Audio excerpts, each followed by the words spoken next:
thank you everyone for joining the HR Leadership Podcast. This is actually a first of a new series that we're meeting with HR leaders across the country and talking to them about their issues and challenges and innovative ideas and initiatives and interventions and all the things that they're doing that are kind of hot topics in HR these days. And so I have Frida Chavez here with me today, and she is the Senior Human Resources Manager at Angry Chickz. And it's a really cool restaurant chain that I'm excited to go try, and I just got to get up north to try it out.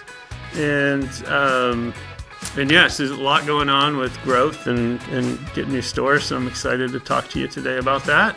And so to start off, I'll just kind of turn it over to you, if you don't mind kind of starting off with a little introduction about yourself and your role and what else going on. Thank you, Aaron. So very excited to be here. A little nervous. Never done this before, so just bear with me, okay?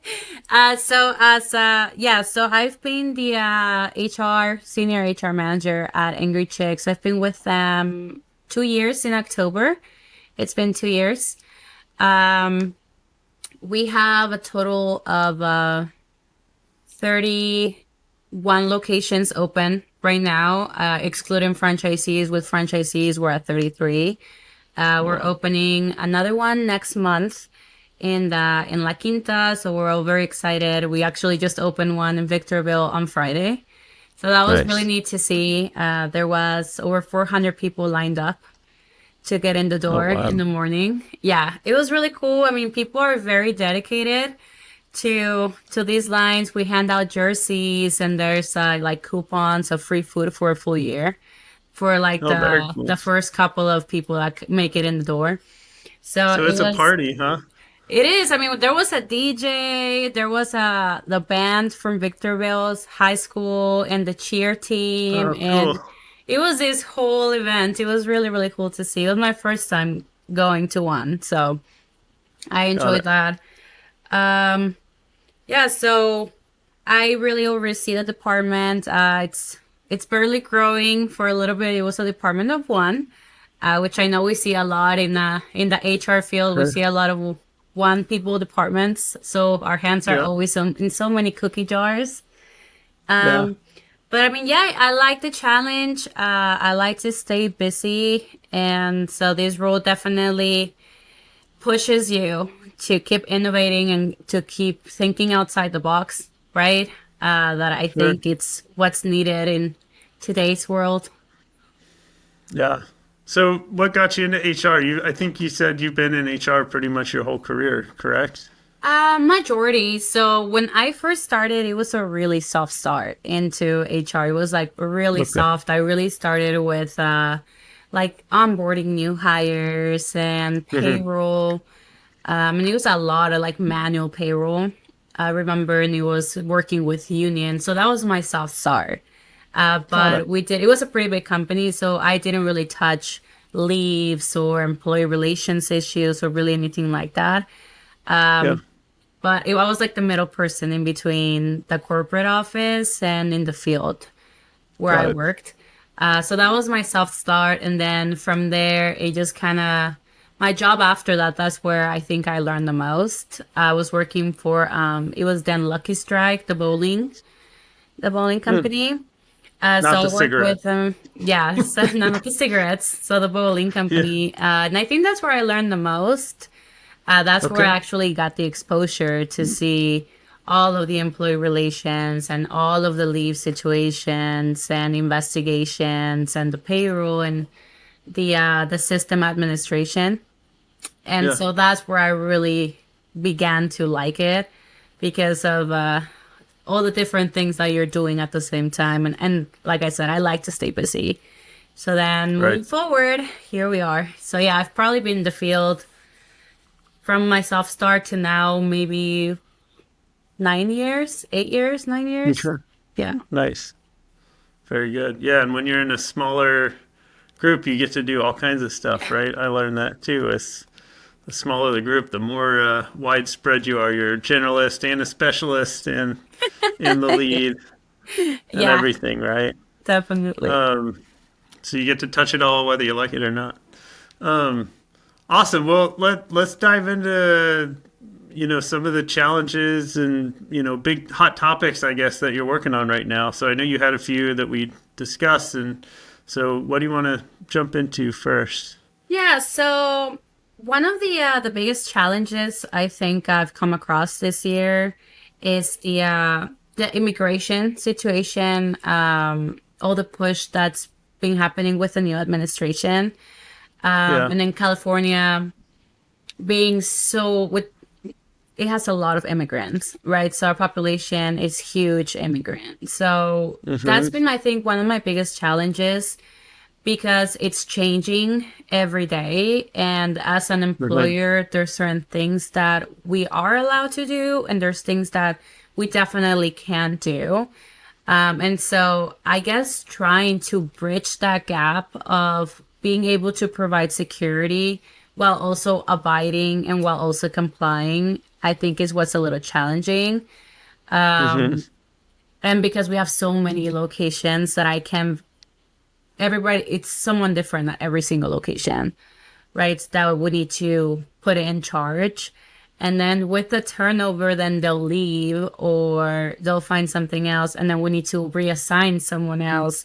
And then so I guess it's just a constant, all these moving pieces that are always happening. And then, of course, you come across the like employees or people that might want to take advantage of the situation, and then they'll use it as an excuse to, let's say, call off, right?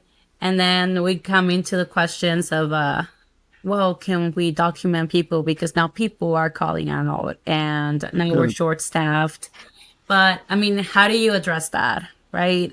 How culturally how do you address that? Because I think it's very detrimental for the morale of people that are really in that position where they are scared to go to work, right?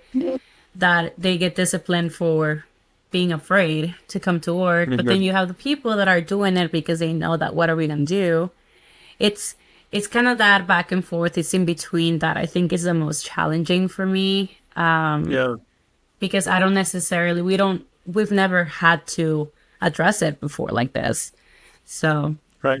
Do you guys do e-verify when you hire someone to do the employment eligibility so checks? we do like the regular eligibility, we do the verifications, the I-9s, right? But California Yeah. doesn't mandate to Right. e-verify. Right. So, we're probably going to start doing it. It is Yeah. an option that we've been looking at with the platform that we currently use.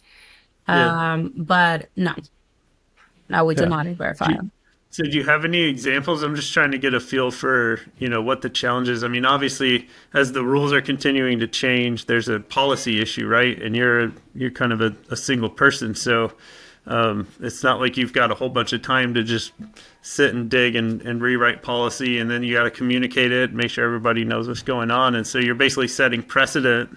I would think, every time you make a decision on how to approach it, and like you mentioned, there's a cultural aspect of are we aligning with our own values, and then what happens if a policy or law comes out that sort of conflicts with how you want to be able to treat your employees.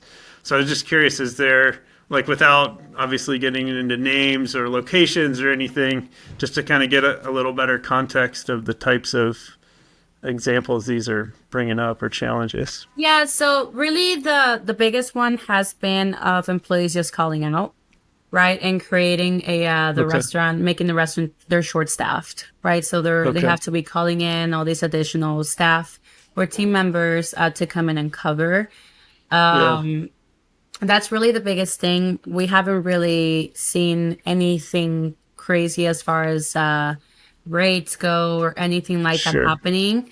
But it's just I do have to keep communicating with the 31 now managers and their Right. managers about like what the proper procedure is if they do Yeah. come to our locations, right? Which obviously we don't. If you want to comply, you need to comply, and then Sure. but all within the reason and within the warrant, right? So what are they allowed to do? What are they not allowed to do? And then you really Sure. just follow through those steps. Um, Yeah. But I mean, outside of that, again, there's only so much we can do. So I try to just give him as many resources as I find, whether Yep. it's like the ACLU, right, which is like here in California, or our Fisher and Phillips, they'll give us like links or like helpful information to provide. And so I put things together, try to communicate those the best we can. But again, it's because it's changing so quickly. Right. It's a little tough keeping up with it. Yeah. So when people are calling out, they're using it as an excuse for not being able to come into work. Is that the idea? This is what I'm being told. This was one of the situations, right? Of like, hey, so what can I do? I have so many employees or multiple employees that called out this weekend because they heard that ICE was in the area, and I see. so they don't. But like, how do you Okay. So they're going to verify? stay How do home. you They don't not want to get verify? raided on. I see.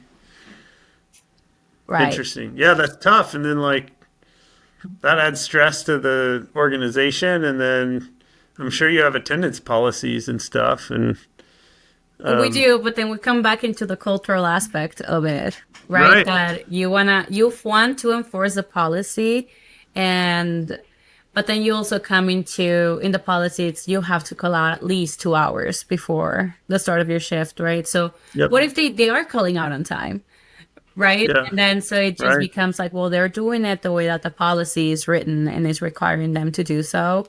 Yeah. It's just it could become a problem, Sure. obviously. Yeah. So it almost sounds like you're predicting it could get worse.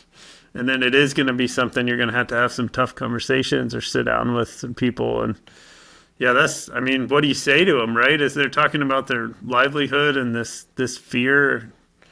I mean, that's a very deep, low, foundational level motivator in terms of like security and Yeah. safety almost. Yeah.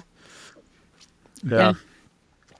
So what have you done so far? It sounds like you got best practices. You're working, getting a lot of reading material for the Yeah. managers and trying to keep them up to speed. Yeah.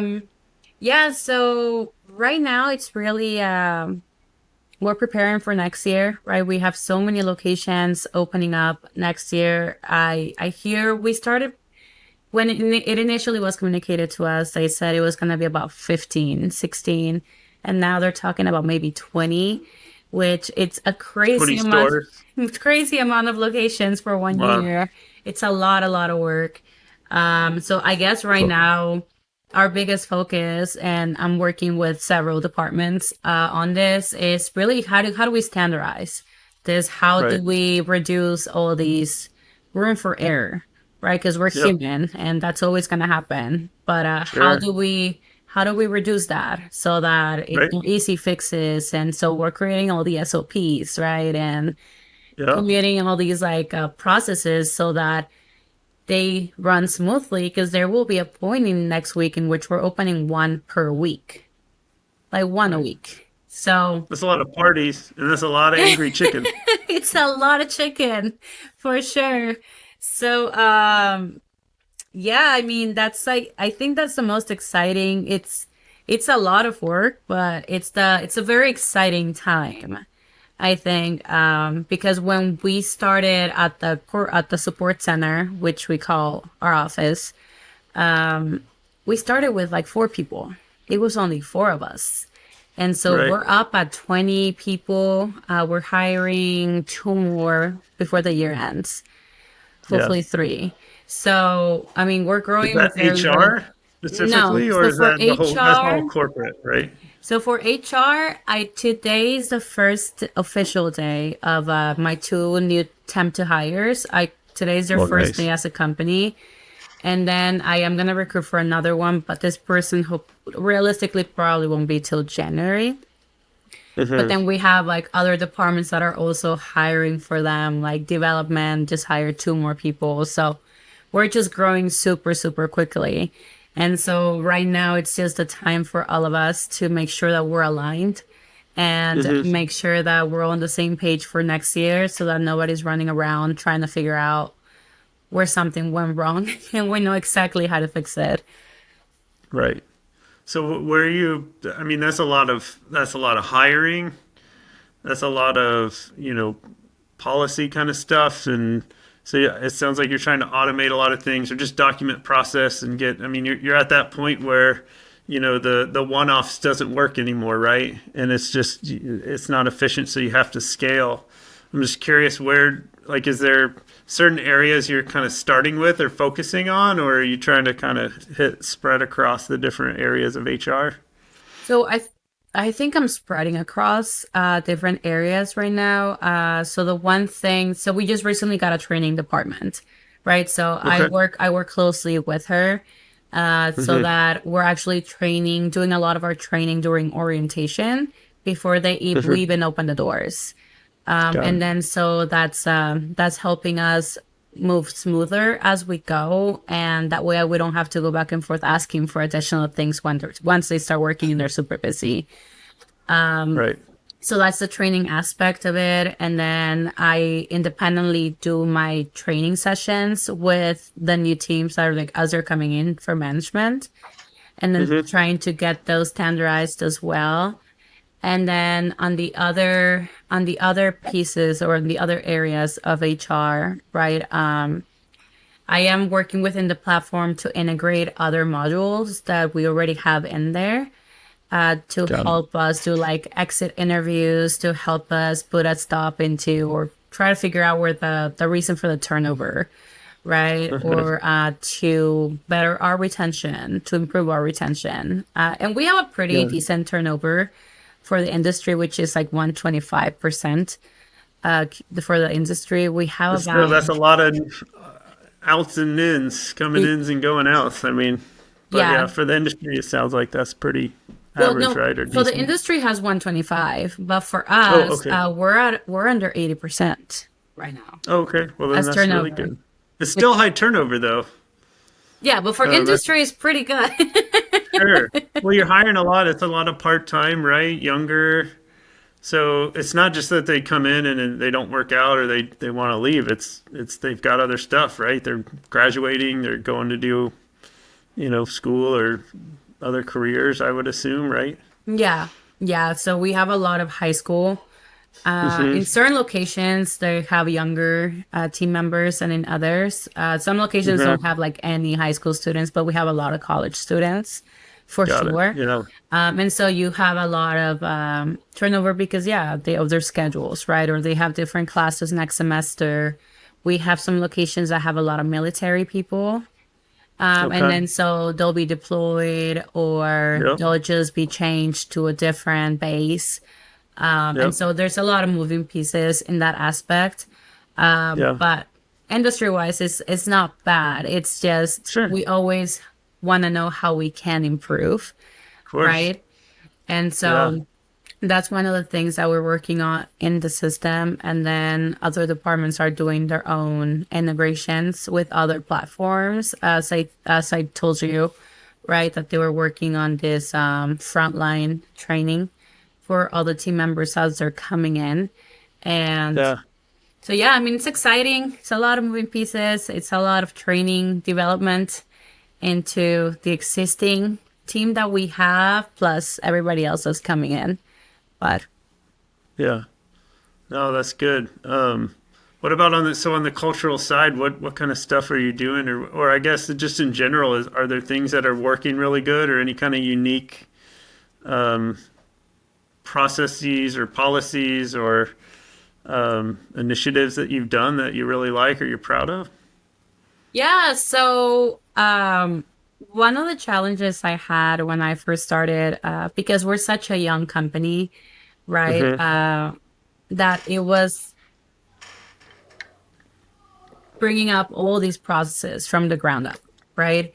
And then so getting everybody to start following these processes, I think was the Sure. biggest challenge that I've ever faced because it's a lot of people and they're not used to doing these things. And so Sure. now you're asking them to do all these things to what they've been doing for the last 4 years. And No. so you get a lot of pushback, right? You get a lot of pushback. And so I guess my biggest accomplishment was, I guess, getting everyone to start following those processes and start documentation. So documenting everything, which is like, I think one of the most important things in my field is you got to make sure that you're documenting everything. And so because we've been able to do that, we've been able to save ourselves from other problems because we were able to pull all of these records of communications that we had or the disciplinaries that were issued. And then once you have all of this evidence, all of these facts, right, it's a lot easier as a company to be able to get out of that kind of situation.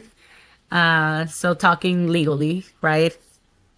So I think that's been one of the really cool, one of the coolest things that I've experienced while at Angry Chickz is the seeing all that effort come into fruition, and then being able to actually be like, oh, you guys are good, or we're not gonna settle, or it's a very minimal thing because we were able to follow all the process we were supposed to. Right. And so that was pretty cool to see. Yeah. So, I mean, you can have process, but following it, I mean, that's getting right up my alley in terms of the conversations and the communication when you're having performance issues, right? Of course, I had an HR person one time tell me, they said, you haven't made it big as a company until you have an HR lawsuit. Right? I'm like, that's not how I'm going to measure success. I don't think anybody wants to measure success like that. It's one of the most tedious things I'm sure you've dealt with, right? It's a lot of back and forth. They're so time consuming. Sure. But I mean, a lot of that stuff can be, sometimes it just can't be avoided, right? I think you make a bad hire, you have some bad situations and things happen. And no matter what you did, the best you can do is just CYA, right?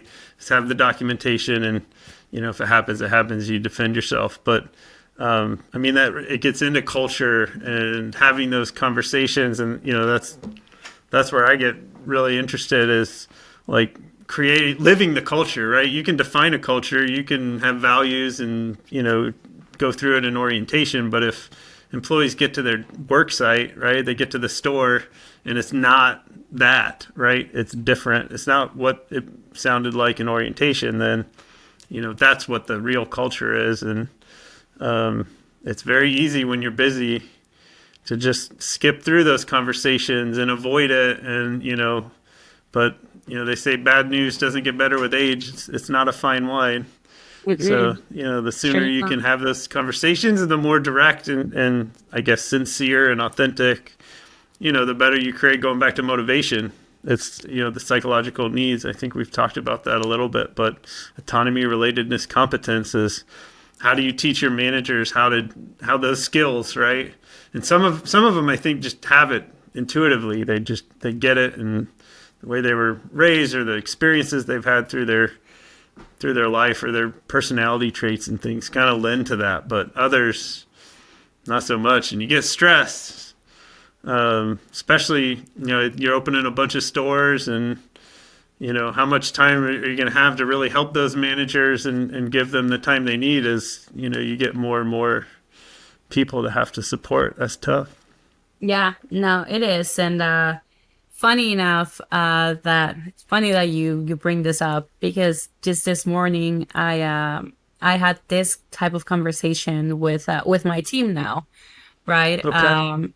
Because in the conversation went like, look, we need to be more proactive, and we need to stop redirecting or throwing everything back, right? We can't just be throwing everything back. If we have the ability to assist, we need to assist. Otherwise, there's going to be this crazy amount of back and forth. Nothing is going to get done because you're not being proactive. So next year, when we're having a new restaurant per week, and that's 30 to 50 new employees a week, I mean, you're never going to get anything done. So this is why we have the processes, and this is why the SOPs are there, right? So that we can be efficient. Everybody can be efficient with their time. And if we can help, we should help, because it's like, to give you an example, right? Somebody needed to be promoted in the system, and they didn't promote the employee in the system. And then so the employee reached out, hey, I was supposed to be promoted, but my paycheck didn't say I was promoted. Yeah. So then we reach back out to the managers now, right? And we're like, hey guys, what's going on? Oh, I didn't know I had to submit a form. And this is a new manager. She's actually an AGM, right? And so we understand like she does not have the manager training that she's supposed to have. She's just kind of holding the fort down right now. And so I was like, listen, just give her the step by step. So we still want her to submit it for accountability, but just help him out instead of just saying like, hey, just go ask your manager how to do it. Just be like, oh yeah, look, we can you need to submit this form and here's the steps for it. That way she can actually learn how to do it. And moving forward, she knows that that's the expectation. As opposed to saying, oh, hey, can you show her how to do this? Because he's probably not going to show her today. And he's going to have other things to do. And then payroll's going to come again. And then there's going to be a bigger issue now. Because now this employee has communicated. We have the records that it's being communicated. And it's she's going to think that we don't want to do it. Right? So I was like, just be proactive. Be time efficient. It takes like a minute. Just get that done. And everybody can move forward. You can make sure that those issues are corrected and that the owed wages are in the next paycheck, right? Like it's a really simple process. You just gotta make sure that you follow it instead of just I'm waiting for them to reply to my email. So yeah, and it's got that's a multi whammy. It's I mean essentially it's a customer service mindset that I hear you talking about, right? And it's not just that's not just applicable. And you guys are a service industry, right? So customer service is huge when it comes to the employees and how they work with the customers and interface with the customers. But that also applies from HR to, the stores and the store managers. As HR people, we are, providing a service essentially to our team members and employees. So that's good. And that's a cultural thing, trying to integrate into the team is like, how do you prioritize? And when those things happen, it's just, getting on it and thinking of the managers or the general managers, assistant general managers as customers almost to HR, right? Yeah, absolutely. And one thing that my boss always likes to say is like, we're not called corporate. We're not called a headquarters office. That's not what we're called, because there's this perception that headquarters is over here, right? Or the corporate office. And it's just that idea behind it. So we call ourselves the support center because we're supposed to be over here aligned with everyone else so that we can support them, so that everybody we can all do our jobs. Because it truly does come down to that. If I can do my job, if they can do it, the problems are still going to land on me. And that goes for every department. Everybody needs to work together. And if that's not the case, then you're not going to have a successful operation. Right. No, totally. When I work with companies to do like culture definition and defining a culture, we use a model that comes from Don DeJulius's book on the customer service revolution, which really came out of service industry, Nordstrom's and Marriott and Chick-fil-A, and when you think of like these service-facing, customer-facing organizations. But from my perspective, and essentially what you're kind of to your point is, at any given time we're customers or servers of everyone else in the organization. We're constantly doing things for others and they're doing things for us. We're helping each other out. And so how we treat our customers is no different than, in my opinion, how we should treat each other in the company. And thus, why not define it in the same way, right? And having those values of how we treat our employees and our customers aligned, it can be very powerful if you kind of live it and define the behaviors associated. Absolutely. And I try to be adamant on that every time that I host a call with all the managers. I try to be as repetitive as possible on that subject, right? Because a lot of the time, especially with HR, and I'm sure you have experienced this in the past, is there's this really a negative connotation to the HR department, right? People Sure. always Yeah. I'm associate going to it, call HR. you're gonna get in trouble or you're gonna get Right. fired. It's never that mentality of they can help us, right? It's never Right. like that. It's always the negative aspect of it that I've come Sure. to see, that I've come to find, and it's Yeah. unfortunate. So the challenge for us as professionals is really just trying to change that narrative, right? Mhm. How do we change that? How do we turn that around into Yeah. so that we can be seen as approachable as possible for them, because then Yeah. that in the future, like thinking of the future, that actually would Yeah. save us so much, so many issues, right? Because if Oh, a lot of totally. people they don't speak up, and because they're scared or they don't feel comfortable with it, Right. and so it's just creating that culture where everybody is comfortable talking to you and you get away from that negative rep, right? That Right. HR has as a department, because we're there really Right. to help both the company, but also to help out the employee. We're there to kind of just keep the balance out and make sure that nothing that's happening is not supposed to be happening. And I think it's important to kind of put yourself in their shoes. Sometimes, like in the customer facing team, on Friday that I was at the opening, it gives you a very different perspective. I myself Sure. worked as a server for 7 years, Mhm. and I haven't been doing it for so long that you forget what it's to be like boots on the ground. And then so to be there Friday and see the whole operation just going, and it was really smooth. I made sure to tell everybody they did such a great job. Yeah. But you do see it differently because you see what everybody's doing at all times, and it's a lot. It's a Yeah. lot that the managers are expected to do, right? Mhm. And then so when it comes to a communication from us of like, you haven't turned in your food handlers card, in their priority list, it's like down here because they already have all these Yeah. other things that are also high priority. And they're for the customer, and that they're so that the restaurant can continue operating. So Yeah. yeah. No, for sure. I mean, in the government side, they'll do these. There'll be opportunities for government like engineers and programmatic people to be able to go on trips on the ship and see it deployed. Right. They're doing these programs. They're 3, 4 levels removed. They're working budgets.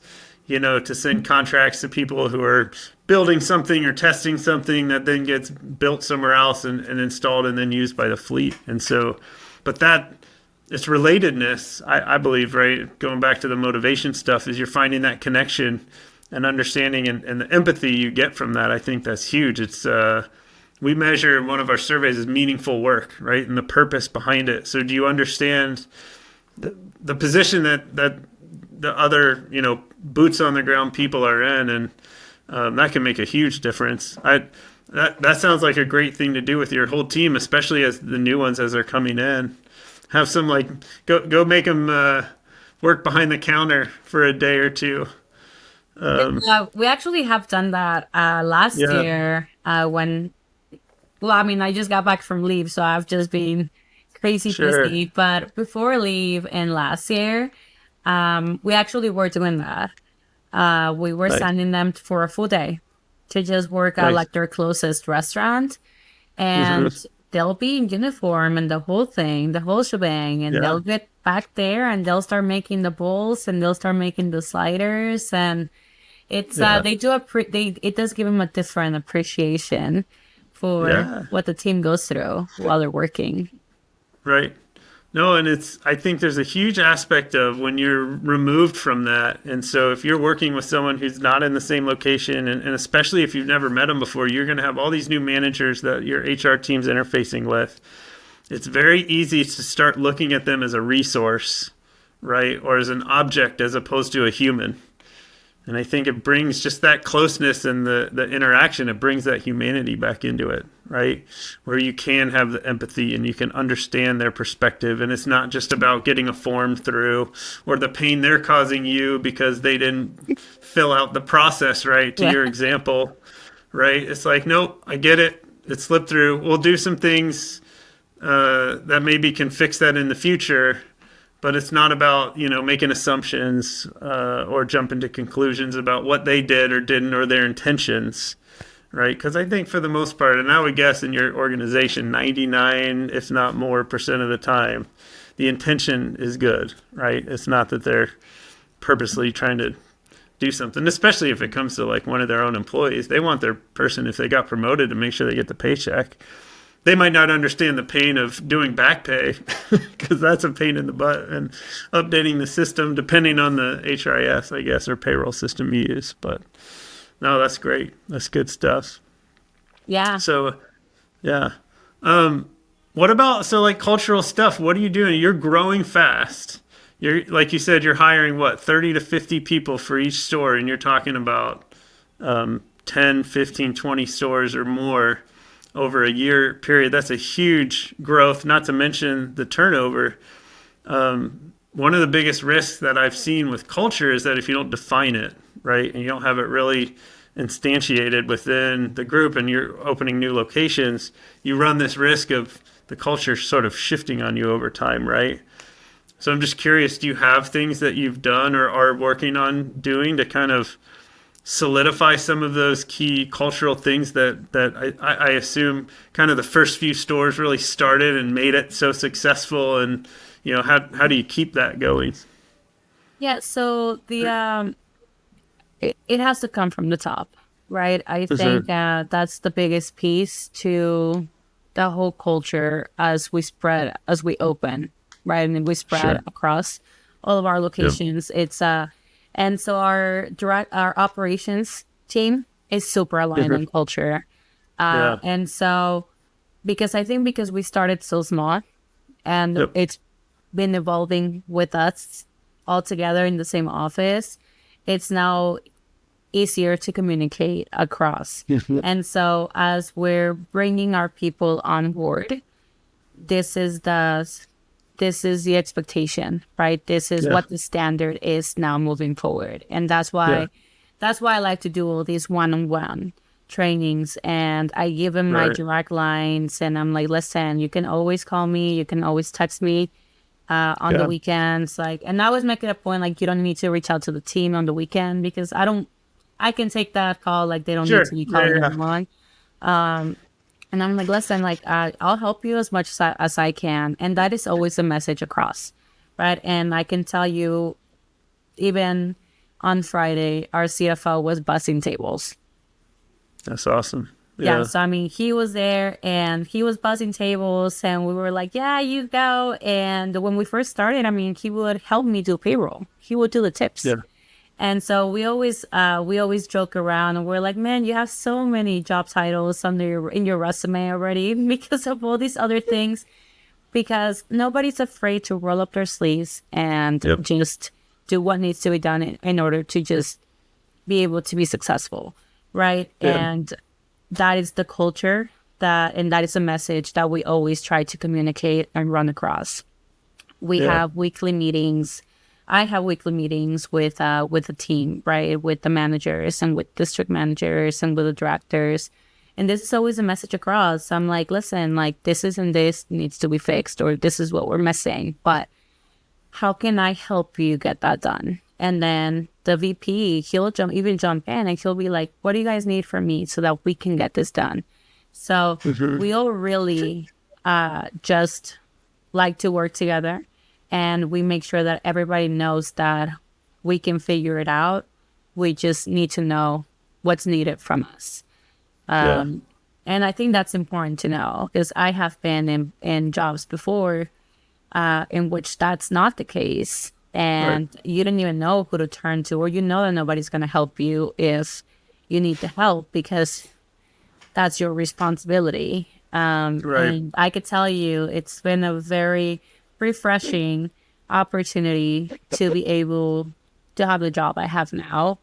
It's been very it's given me so much growth professionally, and it just kind of keeps you wanting to know more, right? Next year I'm starting a class with it's being taught by the director of people analytics from Salesforce. Okay. And it's on metrics, right? So analytics on for all your people, to create the forecasting and all of that. So I'm pretty excited about that. Nice. So That's I good. think Yeah, that's gonna come in very handy.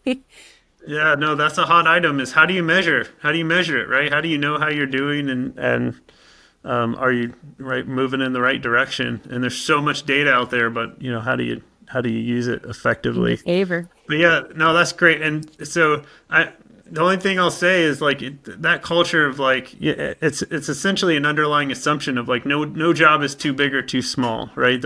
What you're describing from the CEO just busting tables and helping out, and so that's sort of that culture. As you continue to grow, though, there's going to be less and less exposure from those senior leaders that started it. Right. And it's that next level, the general managers that are setting the tone in the organizations. And just something to consider is like just writing down some of those, right? Brainstorm with the CEO.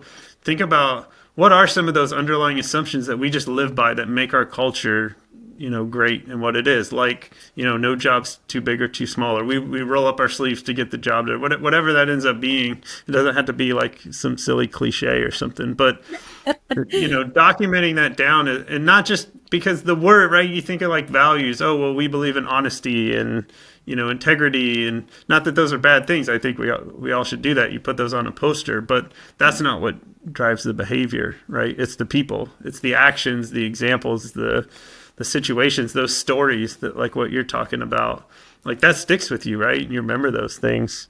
And then if you put like a phrase or some type of behavioral definition to it, and then you can, give those examples even in onboarding and stuff. And hopefully you continue to see it. But it sounds like you guys are tracking in the right direction. And I think it sounds like a pretty cool place to work and some pretty fun parties in the openings. And you got a pretty good outlook over the next year or two. It's busy. It's going to be a lot, right? And standardizing and getting the processes in place so you can scale, because that's not an easy feat. But yeah, so good. Well, we've talked for a while. Time goes fast, but I appreciate you coming on and chatting with me and sharing some of your big hot items and issues and topics that you're working on. This was great. So I don't know if you have any last thoughts or anything before we kind of call it. No, just excited, I guess, to see where you take this podcast, right? Sure. I'm excited to hear from other fellow professionals, and then this year to see what they're going through, because I think being able to relate and to feel like you're not the only one that's having these issues, it's always so important. It keeps you, it helps you kind of snap out of these constant issues that just happen sometimes. Right. To see that there's other professionals, it just happens to everyone, and to see how they deal with it, because HR comes a lot from just like firsthand experience. And that's because I know myself, at least that's how I make a lot of my decisions of like, okay, well, I remember this and that happened, or I learned when I was at this job, this and that, and it was obviously situational, but it kind of gives you an idea from previous experiences. So I'm very excited to see where you take it. Awesome. Good. No, for sure. And that's the idea, is it becomes kind of a community of practice, right? Something to bring a community together. Who knows? Maybe we'll be able to do some kind of more live in-person community groups at some point as I continue to gather folks into a group. So I think it's important, right? Just sharing all these things and doing that. So good. Well, again, I appreciate you sharing everything and coming on and this is the first one of this series. So a brave soul. Good precedent. Yeah, for sure. I thought this was great.